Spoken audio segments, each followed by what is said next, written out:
சனிக்கிழமை காலையில் 5 மணிக்கெலாம் அலாரம் வச்சு எழுப்பி விட்டார் என் ஹஸ்பண்டு. அத்தையும் மாமாவும் ஊருக்கு வந்திருந்தாங்க. மீன் வாங்கிட்டு உழவர் சந்தைக்கு போயிட்டு வரலான்னு சொல்லிட்டு. சூரியவம்சம் சின்ராசு மாதிரி சின்ராசை கையிலே பிடிக்க முடியாது. ஸோ அவ்வளோ ஹாப்பியாக இருக்கார் அத்தையும் மாமா வந்துட்டா.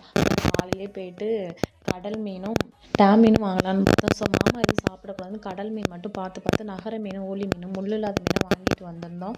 வாங்கிட்டு வந்து ஃபுல்லாகவே ஃப்ரை பண்ணிவிட்டு குழம்பு தான் வச்சேன். அப்புறம் கிட்டத்தட்ட ஒரு 1.5 மாதமாக அரிசி எல்லாமே செம்படமாக வச்சுருந்தேன். அந்த இட்லி அரிசிலாம் அதெல்லாம் பூச்சி வச்சுட்டு ஊருக்கு போயிட்டு வரங்கட்லேயும் காரைக்கால் போனல ரீசெண்டாக. அப்புறம் அத்தை எல்லாத்தையுமே வேட்டி எடுத்து விரித்து விட்டு அப்புறமேல அதில் காய வச்சு கோதுமை எல்லாத்தையுமே புடச்சி வச்சாங்க. ஸோ நல்லாயிடுச்சு. அப்புறம் அந்த அரிசி எடுத்து இட்லிக்கு ஊற வச்சுட்டு உளுந்து வாங்கிட்டு வந்து அதையுமே ஊற வச்சுட்டு அரைச்சி வச்சுட்டு கிரைண்டர் குழம்புக்கு ரெடி பண்ணியாச்சு.